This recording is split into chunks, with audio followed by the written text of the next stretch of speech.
sleeping in a pod excite you? Then I have good news. You have your chance in Palo Alto, California. My name's Eric. This is above my pay grade. Let's get into it.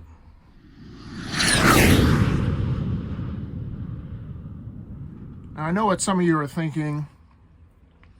The American dream sounded pretty good, but this whole pod thing, hold on.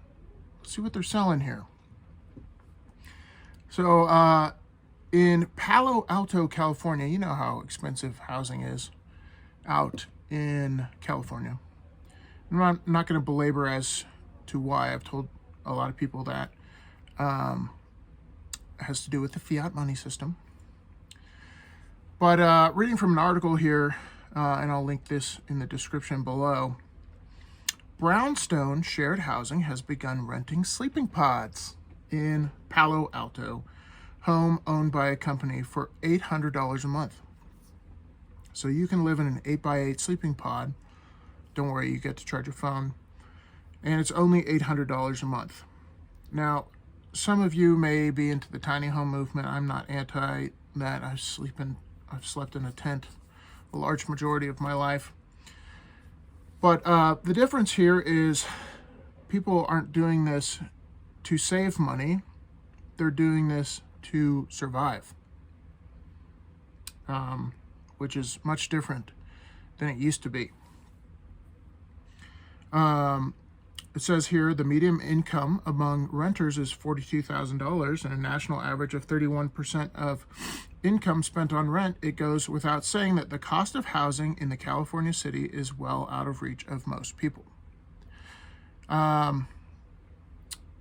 Now, there are a lot of factors all around the country as to what causes housing to go up. It's really supply and demand, and sometimes it gets out of control.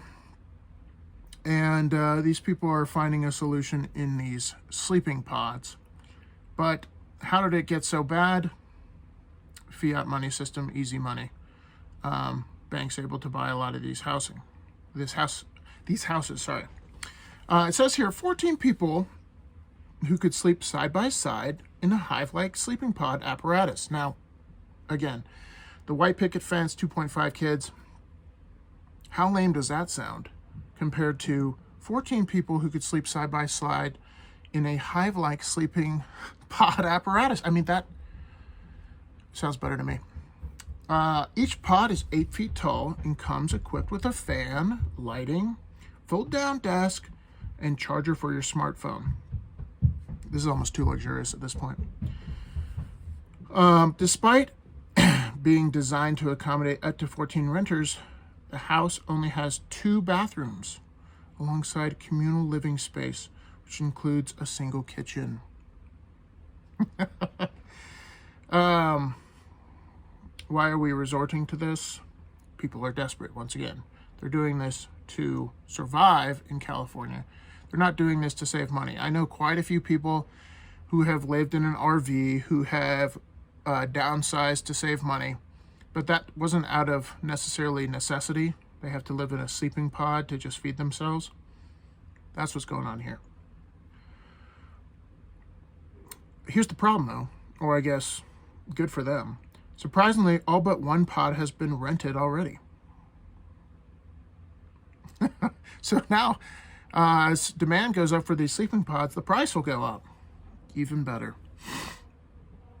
So you guys have heard of the World Economic Forum. They push some of this tiny living.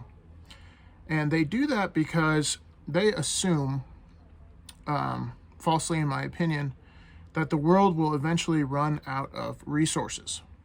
Because as our population grows, that obviously there's a finite amount of resources unless they're renewable, and people will continue to consume those, and the elite won't be able to consume as much either. So 2 things need to happen. You need to reduce population or reduce consumption. So oftentimes you'll see in the World Economic Forum Twitter, they're pushing tiny house living, consuming less. And it's all because they really care about the environment. And I don't care what you think about the environment. greenhouse gas effect is real, and the planet is warming, and we can debate on what's causing that. But if you read into these people that tout green energy, it has nothing to do with saving the planet. It has everything to do with control. So if you're one of those people that listens to what they have to say, they're just using you as a useful idiot, in my opinion. Tail end of this article here says the World Economic Forum declaration that you'll own nothing and be happy, they tweeted that out, isn't limited to housing market either. Their approach looks to make property ownership a thing of the past for the working class. What happens when that is a bedrock of our society, is private property ownership and the government protecting your private property. That includes it's yours, not the government's. What happens when that goes away? What happens when agency over what you own goes away? Again, these people are pulling on levers that they shouldn't have control over. So private property will exclusively be reserved for the technocrat elites. So they'll just own it and rent it to you. And I always tell people, when the World Economic Forum tweets out, you'll own nothing and be happy, the same thing goes with communists and socialists. We share everything. Everyone gets the same amount, but there's a certain group of people that don't get the same amount. And who are those people? Politicians, the elite. So when they tout the benefits of these programs, they always leave themselves out of being affected by it, which should tell you a lot about their motivation, if you're a believer in what these people have to say.